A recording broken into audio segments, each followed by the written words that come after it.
Jai Masters. There's a certain thing that's going on inside of everybody that I assure you they don't pay attention to because they don't want to. It is in truth the essence of what you don't want. But it's going on inside of you. It's going on inside of everybody. Rich, poor, strong, weak, male, female, young, old, no matter. And the truth of the matter is, you are at all times running away from that. You don't realize it because you're doing pretty good, perhaps. But you are running. You are running. There are things that have to happen for you to get away from that darkness inside, to get away from that fear. It's a primal fear. It's a very, very deep fear that you'll be rejected, that you'll fail, that it's just not going to work, and you'll be left with yourself. You'll be left with something inside that is not comfortable to be left with. We all feel discomfort inside, but we feel the discomfort of not succeeding in staying away from the discomfort. That's what it boils down to. Because there is darkness in there, and you know it, and there's a deep hole in there, and you don't want to fall in. In fact, you don't want to get close to it. So you build a structure outside of it. You build a structure that can support you so that you don't fall back, so you don't fall in. And every single thing that every single human being is doing and has ever done is an attempt to stay away from that. But aren't some people weaker than others? Those who appear to be the most strong are the ones that have to stay away from that. And they build very strong structures and very strong egos and very strong finances and very strong insurance and very strong buildings and very strong relationships. Why? Because they have to. They have to. You've heard the bigger they are, the harder they fall. That's why. Because they do not know what's going on inside, and they do not want to know what's going on inside. I mean, they face it sometimes in the dark at night, and when things don't go well. So the money didn't do much, did it? The power didn't do much. The prestige didn't do much. Why? Because it can go away, can't it? Can money go away? Can prestige go away? Can acceptance go away? Guess what? You know that. And so do they. And so this attempt to stay away from that, now that's scary enough, that you know it can go away. Can a relationship fall apart? We don't want that to happen, do we? And so we do every single thing we can to try and not fall back into what you know could be going on in there. Unless you're a yogi. Then you saw something that very, very, very, very few people have ever seen. That is, there's another side to that fear. There's another side to that fear and darkness, but you don't want to go near. Maybe you took a deep meditation. Maybe something happened. I've had people tell me that terrible, terrible things happen, and somehow they got, I call it grace, I don't know what you call it, but they got lifted past that part of them, and they felt a peace. The Bible calls it a peace that passeth all understanding. It's not hard to feel peace when you're getting what you want. I was concerned, now my business did well, I'm peaceful again. No, you're not. That statement, the peace that passes all understanding, that's very, very deep. And what it means is, there's a place inside of you that is on the other side of that fear. That's on the other side of that darkness, but you won't go near it. I hope you're listening to me. I'm not sitting here being a life coach teaching you how to be okay. I'm talking about why you need to be taught to be okay. If you're okay, you don't need to be taught to be okay. You're obviously not okay if you're busy trying to be okay. Anybody busy trying to be okay? Anybody busy trying to make sure it doesn't fall apart? Anybody busy trying to build, hold it together, build on this relationship, build on this finance, build on this business, build on this respect from other people, build on this, build. Why? What are you building on top of? Maybe that's what Christ meant when he said, don't build your house on sand. I tell you something, the deeper you go, the more the Christ's teachings mean everything.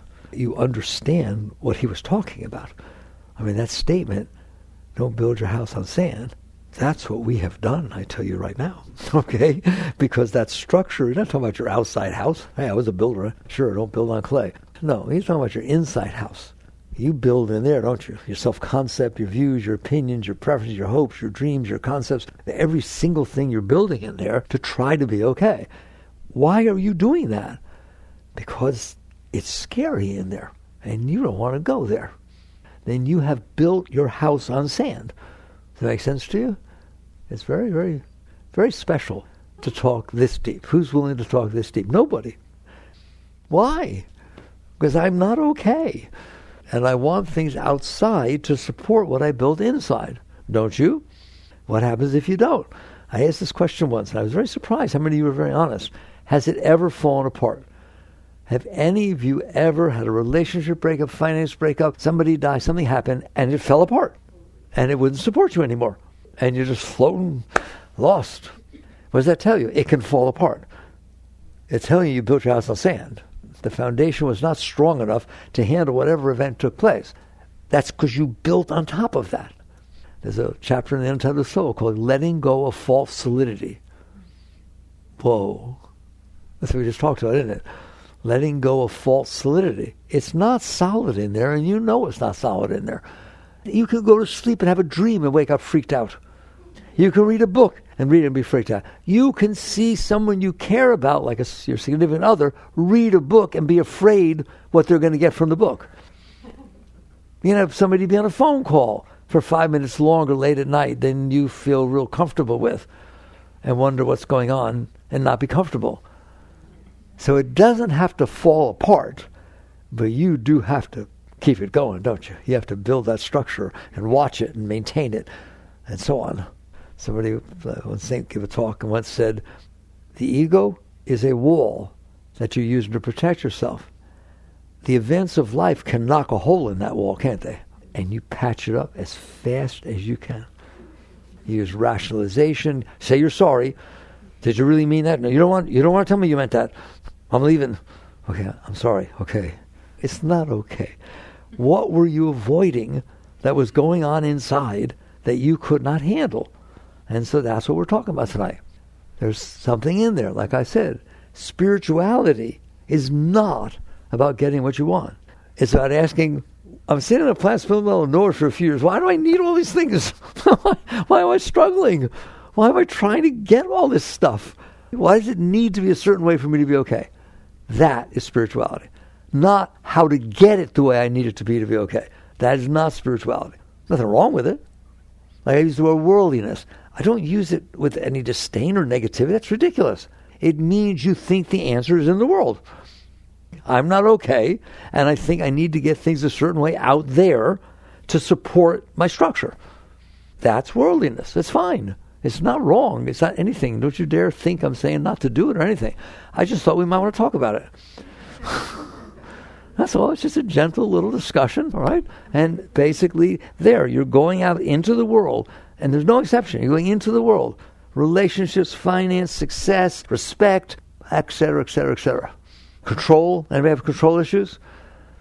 You have control issues outside. Why? Because you're not okay inside. Why would you need to control anything? Because you're not okay, and they need to be a certain way for you to be okay. You're building and maintaining that structure. A deep being, a very deep spiritual being, has found out, yes, that's scary in there, isn't it?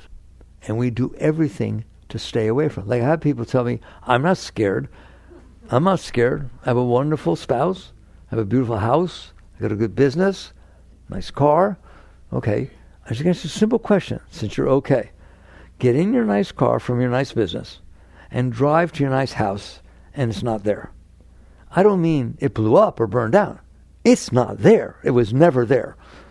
There's other houses there. Okay, we drive back, take a look at the street, shake your head a few times, stop smoking what you were smoking, and or drinking what you were drinking, and move on down there, and it's literally not there. How you doing? But you just told me you don't have any fear. You told me you're fine. Go knock on the neighbor's door. Who are you? Well, you know who I am. I do not. Get off my property. How long does it have to go before you're gone? Now are you okay? No. You are conditionally okay. As long as what I built in my structure inside to keep me out of that dark spot, out of that fear, there's no word for it, it's beyond fear, isn't it? Panic, okay? To take me out of that panic, as long as I can maintain that structure, but in order to maintain the structure, it has to support it outside, doesn't it? And if it doesn't, now tell me you're okay. It doesn't take much. It doesn't even take anything near what I said. All it takes is some little thing for you to think, oh my God, this isn't going right. How you doing? Anxiety, pressure, everything comes up. It's unbelievable. I want to talk about that. I don't want to teach you how to run from that. Everybody else will. It's fine. It's fine. I'm telling you the truth. It's fine. I just want you to understand there's something deeper going on inside of you. There is something on the other side of that. But boy, how are you going to get there? And you know what they say. You got to pass through to get to the other side. All right? I'll quote Yoda. Yoda's a very good guru for me, right? You remember, I think it was the first Star Wars thing or whatever it was, and Luke's on the island with Yoda, and I want to get the whole thing, and Yoda says, you got to walk into this cave. And Luke turned around, he said, okay, I'll walk in the cave, I'm a Jedi. And he turned around to Yoda and he said, what's in there? Who remembers what he said? Nothing that you don't bring in there with you. That's what's in there, isn't it? All right? What's in there is what you have been running from your whole life. And then what do you do with things that don't support that? Freud said, so you suppress them. You push them away. They don't go away. You didn't handle them. You don't want to handle them. They don't support. What do you do with something that does not support your structure? You either rationalize it, you just push it away, cope with it, and you're just building this thing inside. It's called your self-concept. It's called that which your mind built because you're not okay. How's that? That which you built inside because you're not okay. And you're trying to build a structure. This is my husband, this is my wife, this is my kid, and they get A's, and they're not doing drugs, and et cetera, et cetera, et cetera. You just built this whole world that supports the structure you built of the way it needs to be for you not to fall in that hole. And that is your self-concept. And your concept is projected outside into the world for support. You do everything you can to support your self-concept, don't you? And that's what the house is, what the car is, what the spouse is, what the school is, what this is, what that is. My kid went to Harvard. What's the difference what school your kid went to? They went to what school they went to. No. My self-concept is that my child went to Harvard or Yale. So somehow, by them not getting into those schools, it hurt me. How can that hurt you? It's nice that they go to school. Are you crazy? What's wrong with you? Who are you to say what the kid should be doing? You want to use it for your self-concept. So basically, we've laid the groundwork, and I know you understand what I'm talking about. So the point is, you can do that, and by the way, you will do that. You understand that? This is not going to change overnight. Don't even try, don't even think about it. Just listen and understand on the other side of the core fear. I'm not talking about these little fears. I'm not talking about not getting what you want. I'm talking about why you want it. There's a reason you need things, and you go way down there, and you'll see there's one reason why you need anything, and that is you're not okay. You're lost. And you built this structure out there, and you try to get it supported by everybody and everything. Somebody looks at you the wrong way, you have a bad day. Well, then these days are tough. There's a reason that you have these needs. There's a reason that you're projecting. There's a reason you're very busy doing what you're doing. And that is, it's not okay in there from where you sit. Your consciousness, your awareness sits with that is pushed behind me. I don't want to deal with that. You know, suppression, that's the epitome of suppression. That's complete denial. I don't know enough about it to deny it. I ain't getting close to that sucker. No way in the world I'm going there. And so you stay at a distance. It's still there. You know it's still there because something happens and you feel that panic. You feel that fear. I don't want you to live like that. I like you. Guess what I know? You don't have to live like that. Period. And it's free of charge, and it doesn't take anything, and it has nothing to do with the outside world. Your inside has nothing to do with the outside world. You made it have something to do with it because you said, I'm only okay if you like me. I'm only okay if you do this. I'm only okay if... You projected your not okayness into the outside world and said, if it will be the way I want it to be, I'll be okay. Good luck. The outside world, the earth exists 4.5 billion years. How long have you been here? And you think it's supposed to unfold the way you want. Why? Because it hurts if it doesn't. Good. That's very good logic. And you're quite the scientist. I want this experiment to come out the way I said it would. Why? Because I want prestige and I want people to like me. I'll fudge the numbers a little bit. It's like you projected your problems onto the outside world and made them be the attempted solution. Otherwise, it's going on inside of you, and you don't know it, and you do know it. If I talk to you about it, you know. But no one will talk to you like this. They'll teach you how to cope. They'll teach you how to, well, listen, you can't have everything. You got to learn to be happy with a few things that you get and just tolerate the rest. Okay? Not an understanding. You do not have to cope with anything. You do not have to put up with that being inside of you. Period. You do not have to put up with that being inside of you. There is another side to that. But to go there, you have to really want to. You have to be willing to face the music. You have to be willing. But not all at once. Don't worry. I'm going to quote you something. And I don't read the Bible. I told you once. I want to get this straight. I never read the Old Testament, and I'm Jewish, I'm in trouble. I pick up some things, but I never read the Old Testament. And I read the New Testament once in 1971. But as I grow, it's so obvious, it's ridiculous. There's a line in the Old Testament. I once was getting ready for the Passover service. I like to come up with something new. And I was with my daughter, Durga, she was younger. And we were just going through some of the texts. And I came across the fall from the garden. And we can talk about that. And I've talked about what it really means. But the part that just blew me away, it said, and once man was thrown out of the garden, God took a cherubim, an angel, took a cherubim with a flaming sword and put it at the east gate of the garden, lest man manage to get back in and eat of the tree of eternal life as he ate of the tree of knowledge. Whoa, that's far out. You want to know what? That thing we've been talking about in there, that's the cherubim. You're not going back in that garden if you can't pass through that. God does not have to create fearful things. Why don't we just put fear there? You ain't going there, are you? And why would I say that meant the fall? Because if you've gone deep, you've been to the other side of that.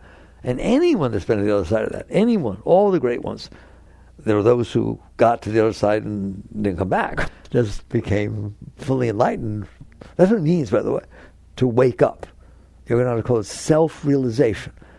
You are not out here as an ego on the other side of that flaming sword. You are inside, still in the garden, but afraid to go back. Afraid to go back into that, okay? Beings have gone back, and you perhaps have moments in your life that were overwhelmingly ecstatic. There's something very great inside of you. One of the greatest things that Christ said over and over and over again was, the kingdom is within you. What does that mean? It means the kingdom is within you. It is within you. And literally not just within you, within you. When I ask you, are you in there? You all say, yes, that's the you that the kingdom is within. It is the nature of your consciousness, of your being. Baba Munanda said, meditate on the self, the one who's watching, not what it's watching, the consciousness, the self. Meditate on the self. Honor and worship your own being. God dwells within you as you. Mayor Baba said, man minus mind equals God. In other words, you're on the wrong side of the fence. You get to the other side of you, it is nirvana. That's where Buddha went. That's where Christ went. That's what's meant by my Father and I are one. That's what's meant as a rush of holy waters. That's what's meant by man does not live by bread alone, meaning the outside world, but by every word that leaveth the mouth of God. In other words, there's gold in there. If you can get back to the other side of you, of that little you, there's no words. That's what yoga is about. Yoga means union, merger. Merger of the individual self with the source of the individual self. How about that? They say Atman and Paramama. Those are words. Don't talk about words. I'm not into philosophy. Your consciousness has a source. Everything has a source. It came from somewhere. And you are conscious, aren't you? You watch your thoughts. You feel your emotions. You look out at the world. Who does? You do. You are on the other side of that. That's how close you are. Somebody once asked Yogananda, a fully enlightened master, I want to know God. Master, I want to know God. He just turned on nonchalantly and he said, he dwells right behind your every thought. Okay? What dwells right behind every thought? The consciousness that experienced the thought. You do know you had a thought, don't you? Who knows that? You know that. The kingdom is within you. How do I get this across to you? You are it. Again, what did Christ say? As I sit by the throne of my Father, it is a state of consciousness. The throne of my Father. As I sit by the throne of my Father, so you shall sit by my throne. And these things that I do, you shall do these and even greater things. It's the truth. Your consciousness, the greatest thing that ever was. But when you came down, I told you this the other day, we talked, Yogananda explains all this. When the consciousness, the self, the soul, drops down into the body is rather distracting. It has all kinds of pains and fears and sorrow, this and all kinds of stuff. And then the world comes in through the senses. Oh my God, sight, sound, touch, smell. You don't stand a chance. Your consciousness gets distracted by all of this and you lose your sense of self. Do you understand that? It's not something you did wrong. It's not a sin. It's the fact that you're conscious and you're filled with joy and love and beauty, and you drop down, your awareness drops down. By the way, it does not drop down into the body. Do I have to go to that picture to see it? I'm asking you a question. Do I have to go to that picture to see it? No, my consciousness can stay where I am and project itself onto the picture. Does the sun have to come down on Earth in order for there to be light? It stays 93 million miles away. It sits out there all the time. Don't go nowheres. It just sits out there. But it emanates its being, its light, its essence from where it sits. Your consciousness did not enter the body. It's in your body and it'll leave when you die. It was never in your body. It's just looking at it. Just like I can look at that picture or look at this room. Your consciousness is in the source of consciousness. Where else could it be? It's in the source of consciousness, staring at your mind, your heart, your body, and the world coming in through your senses. And staring's a mild word compared to what's going on. How about fixated? How about addicted? You can't not do it. How do you like that? Are you conscious? Yes. Well, stop looking at your body.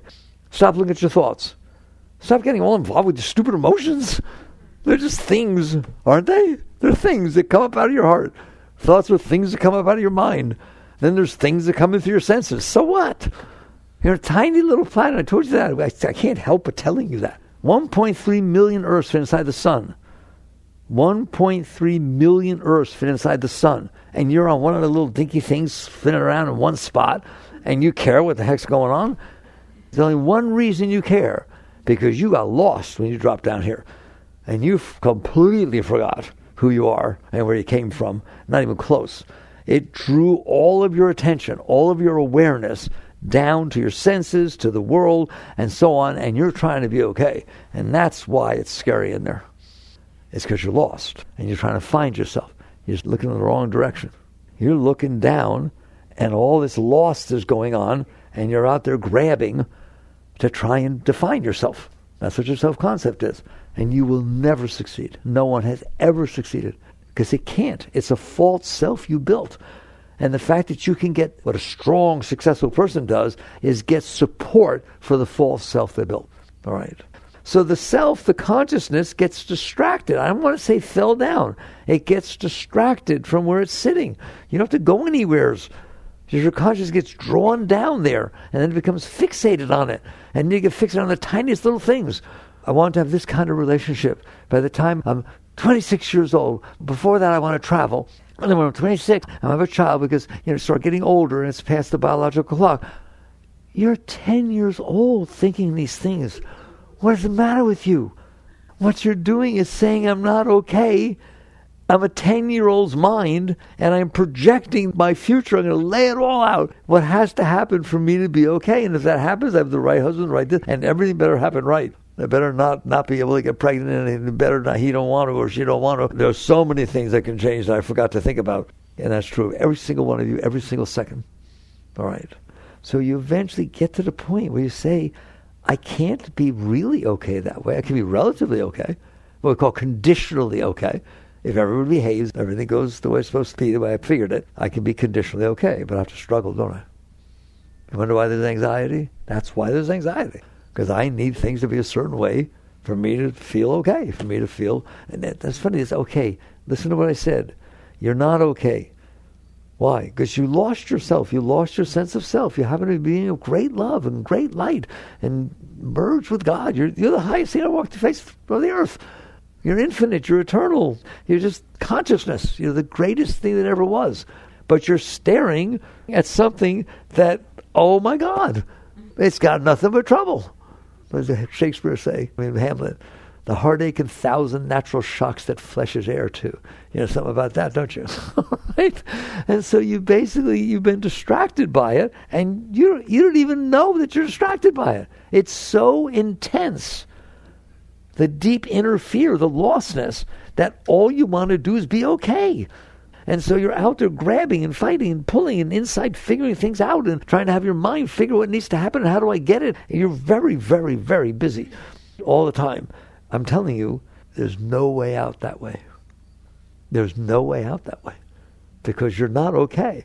And what is driving all of that is you don't want to not be okay, but you're not fixing not being okay. You're hiding from it. You're building your house on sand. You're building this structure and then trying to have everybody support it.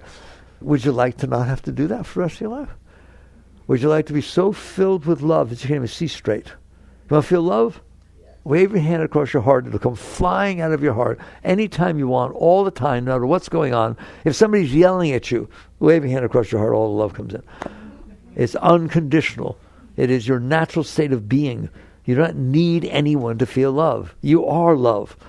But how come I need somebody? Because they distract you from yourself. They entertain you. I like what you look like, and I like how you talk, and I like to be with you. In other words, I'm not with me when I'm with you. And if I'm with me when I'm with you, I'm going somewhere else. I mean, there's no such thing as loving somebody and then not loving them, right? No one's ever heard of such a thing, right? 50% of all marriages in the United States of America end up in divorce. Why? Because you're trying to use the other person to escape from yourself, to support you, to structure you, to do everything.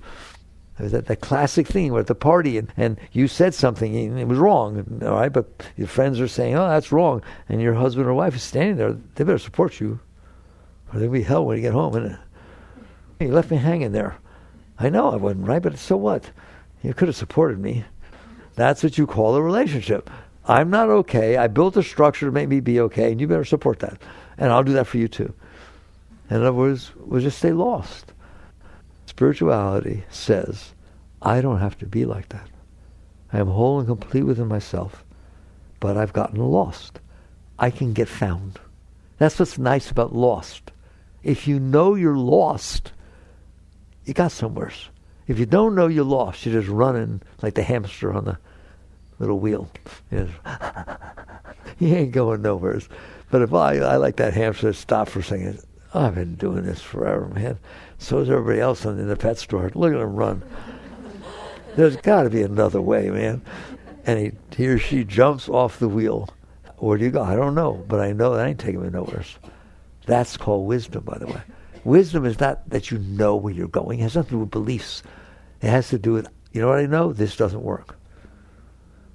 If I've been doing the same thing every day of my life, running, building, trying to be okay, and I'm still doing it, at what point do you realize, it probably don't work? So it's always something, wasn't it, that you're running toward? Well, if you're still running, at what point do you realize you're the hamster? And every other hamster's doing the same thing. They don't go anywhere. So if you get off the wheel, there's at least a possibility of finding something. There's no possibility if you stay on the wheel. So that is what spirituality is. But it doesn't mean not getting married. It doesn't mean not having children. It doesn't mean that you don't do things that are natural in life. It just means you don't believe that that's the answer. How many people have gotten married? Are they in ecstasy? Really, all of them are in ecstasy, right? How many people have had children? Is it the end of all fulfillment and everything's wonderful? We don't need anything else for the rest of our lives? How many people got all A's in school? Maybe some, right? Who did really well in school. That did it, right? That did 1,600 in your SATs. There it is, man. You better tell everybody because it doesn't mean anything. Who's going to wake up? That's all I can ask you to do is wake up. You do not have to stay on that wheel. But that doesn't mean you're renouncing life. That doesn't mean anything. It has nothing to do with what goes on outside. There's no, I should be doing this, you shouldn't be doing that. No, don't do that. That's causing more trouble inside. You have to understand, okay, I understand. I'm not okay, and if I have money, I feel better, and if I have a spouse, I feel better, and if the kids are doing well, okay. And if they're not, I don't. Okay, notice.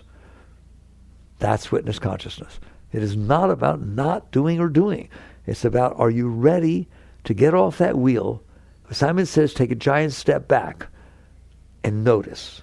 That's all. I don't want you to listen to me. I want you to know it yourself. Just take a step back and notice what your day is like. And notice your fears and your insecurities and your prides and your this and your that. It's like a yo-yo, isn't it? Okay, it's just all the time, all over the place. Somebody says one word, you're not having trouble. You're having trouble. Somebody says another word, you're feeling good. Then they said, I was just kidding, you're not having trouble again. I don't know. All I know is it's the truth. When I can sit down and every single talk I give lately talks about how the driver in front of you screws you up, and every one of you agree, we got problems. I'm sitting on a little planet spinning around little nowheres. 1.3 million Earths fit inside the sun, and there's 300 billion stars in your galaxy, and there's 2 trillion galaxies, and you're freaking out about how the driver in front of you drives. Come on, man. Speed limit, look, it's 5, you're going 5 miles an hour the speed limit, right? Right? Don't stop for that light. We could have gone through his yellow. And don't blush. I do it too. All right? And you start noticing, I'm not going to be okay. This will never be okay. Every light has to be the way every driver has to be. Every person has to be. Every word has to be. The rain has to be. Every single thing has to be the way I want for me to be okay. How about you? Otherwise, it can get really weird in there, can't it? Okay. That is what I'm asking. And then I want you to understand, because we went very deep to start with, the reason it's that way is you are running away from yourself. And you have defined what needs to happen for you to be able to run away from yourself inside. You're running away from that fear. You're running away from that insecurity. You're running from that deep sense of panic of, I don't know what's going on. I don't know who I am. Well, if you don't know who you are, instead of running outside and defining somebody and trying to have everybody accept it, why don't you find out who you are? That's spirituality. And you start noticing, I don't have to be like this. That's your starting. What do you mean? I've never won by running after all this stuff and trying to make everything be exactly the way I want. It never is. And even if it is, I know it won't stay. And so I'm clinging or grabbing or resisting and fighting and struggling. Cool it. How? I've taught you that. The new book does that. We're much deeper than the other ones. And some people get it. Which is what? Don't start, believe me, certainly don't start with that burning cherubim in there. Don't go near that, all right? Because you won't anyways. Don't worry about it. Sorry I told you about it. I just want you to understand what's going on in there. Start with the small stuff. I beg you to listen once. You don't go out there and try to change everything and do this or do that or face this or that. No. When you want to play the piano, you start with the scales. You don't start with Beethoven or Mozart. When you want to play tennis, you get a ball pitcher thing or a coach. You don't start with, Borg and the Williams sisters. They're not going to do very good. It's the same thing here. If you want out, and you listen to me, you can get out. But you don't understand. Yes, I do understand. I understand all the problems. I understand. It's not that I don't have compassion for it. I do have compassion. I want you out. You hear me? I don't want you to have to suffer because the world is the way it is or because you had situations in the past that were really bad. I know. Don't tell me I don't have compassion. You know who doesn't have compassion? I agree with you. My mother did that to me too. When 30 years ago, when did your mother do it? That person doesn't have compassion. That's called sympathy. In other words, I support that you're screwed up about what happened 30 years ago. I am too. Let's be friends. Okay, and there's nothing wrong with that. Because if the alternative is suppression, I'd rather have you doing that. But you guys are out here and we're going to have a talk once, 1 hour in your life about reality and what can go on. You don't want that going on in there. You want to let go of whatever you can that's causing you to keep running away from yourself. How? By facing it. But you can't face it all. No. Start with the scales. I beg you, start with the stuff that is so small that if you wanted to, you could handle it. You went to the hairdresser, and somebody once told me, it was about 1/4 of an inch shorter than I wanted it to be. And I started to freak. Okay. Shh. You can handle that. You can handle that. It's okay. It'll grow back. And by the way, maybe it's nice 1/4 inch. If you did that and you started freaking out, and somebody walked in and said, oh my God, who did your hair? That's phenomenal. It's just the exact right length. All of a sudden you like it. Yes or no? Tell me the truth. Don't be such a weird person. If you can't handle that, you can't go near that cherub. I'm going to tell you right now. We got to start doing the scales. We got to start practicing hitting the ball, all right? You got to start somewheres. Start with the things. The new book says that the moment in front of you is not bothering you. You're bothering yourself about the moment in front of you. The fact that your hair is not exactly the way you want it to be is not bothering you. It's not bothering anything. You're bothering yourself about it. And if you didn't bother yourself about it, it wouldn't bother you. I call that low-hanging fruit. If the only reason it bothers you because you said it did, maybe you shouldn't say it bothers you. You're making it up. The driver in front of you is driving the way they're driving. How do you know? Because they're in front of you. Is it okay to pass? Yes, if it's safe to pass, but not I'm angry and I got to put up with this, right? You wait until it's safe to pass, and normally in 3 blocks they turn off anyways. Did you freak yourself out and bother yourself about their driving for 3 blocks? Do you have to do that? Or can you get off that little hamster wheel? I dare you to take that on as your job every day. I'm going to stop bothering myself about the things that I don't need to bother myself. You can still bother yourself with the things that you want to. But if you're the witness and you're noticing, check it out. Is this worth getting upset over? And you know what you're going to find out most of the time? No. Have you been getting upset about everything? The weather? If I want to go camping tomorrow and it's cloudy tonight, I have a bad night. Not to mention the morning. Well, so big deal. The camping's not going to make up for how you bothered yourself. That's what's so funny. You bothered yourself so much about it for 2 weeks. Check the weather forecast every single. There's no way the event is going to be greater than how much trouble you caused yourself. And plus, it didn't change the weather. Nothing you did changed the weather. It just changed your mind. And so you wake up. That's what it means to work with your mind. Not, I'll shut up my mind, I'm meditating. Yes, it's good to work with yourself. I always say that. I don't teach meditation. I meditate, but I don't teach meditation. Why? I want to teach you what to do when you're not meditating. That's, to me, much more important. It's a much bigger time frame.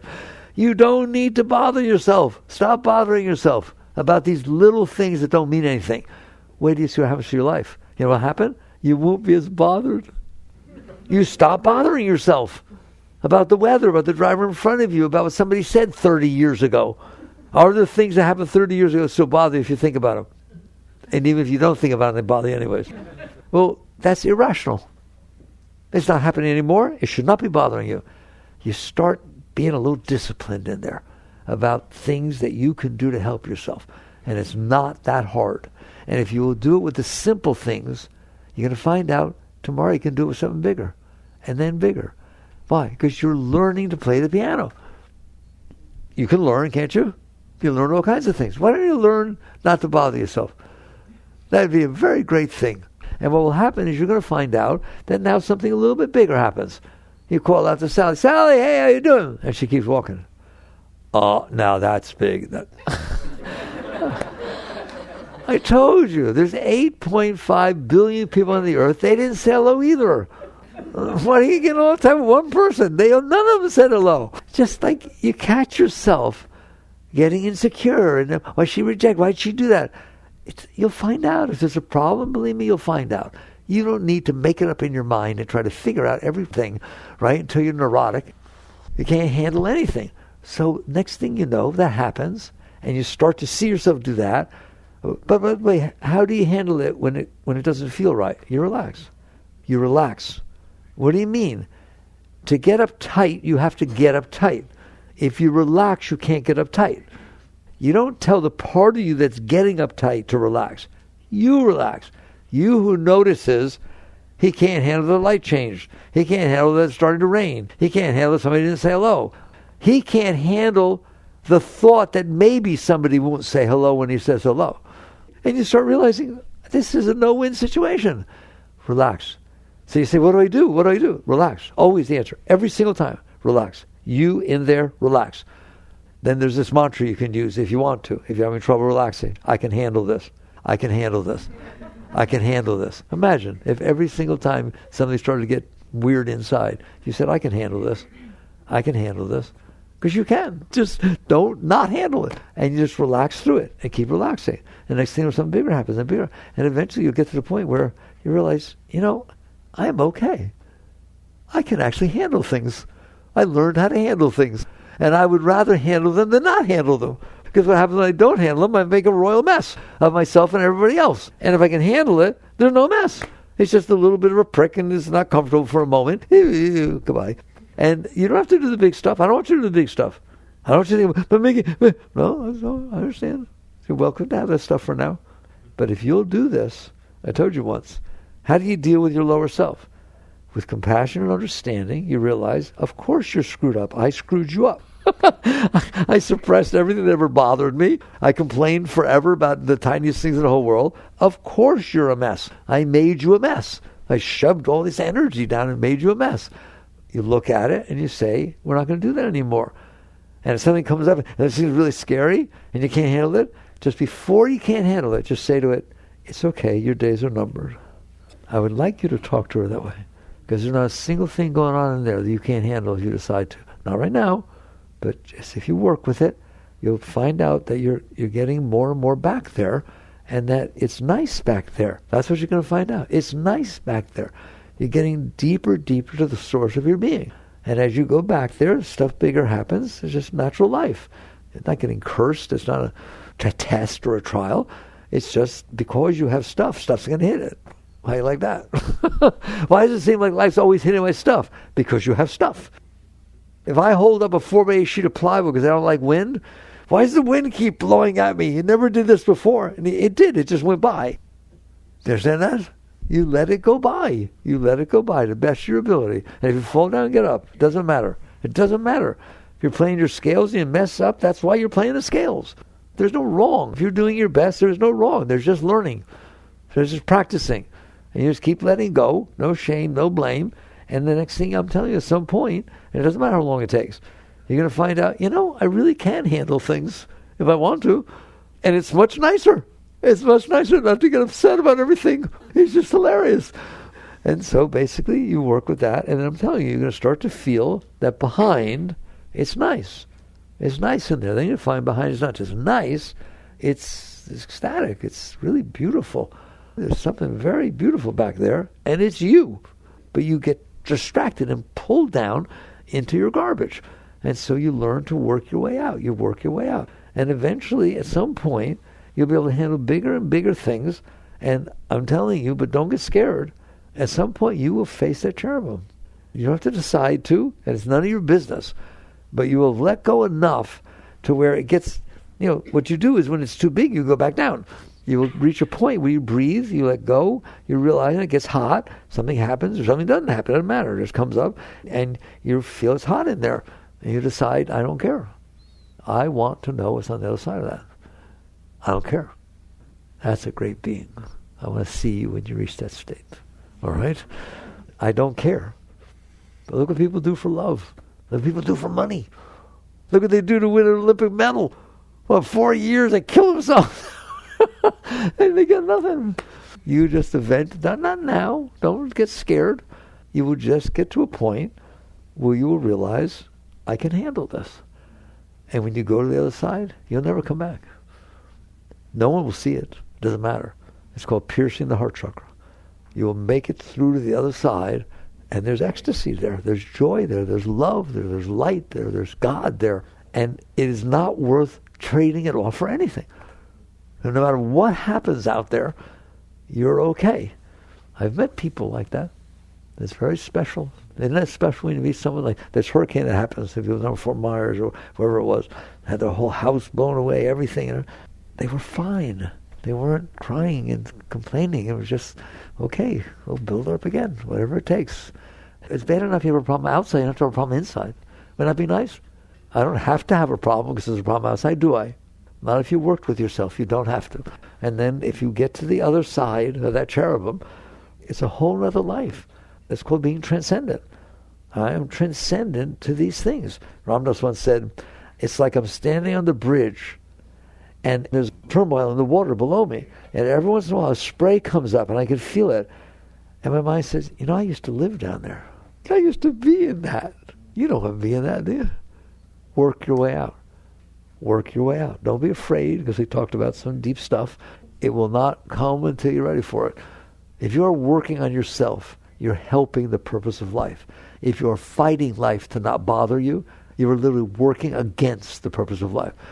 Imagine someone praying to God, God, please do every single thing that I never get to you. What kind of prayer is that? That's the prayer that says, please give me what I want and don't ever make me hurt and make everything be the way that I want and let me get what I want when I want it. And if something bothers me, take it away and don't let it happen. There, that's like saying, God, please don't let me get to you. Do everything that will keep me away from you.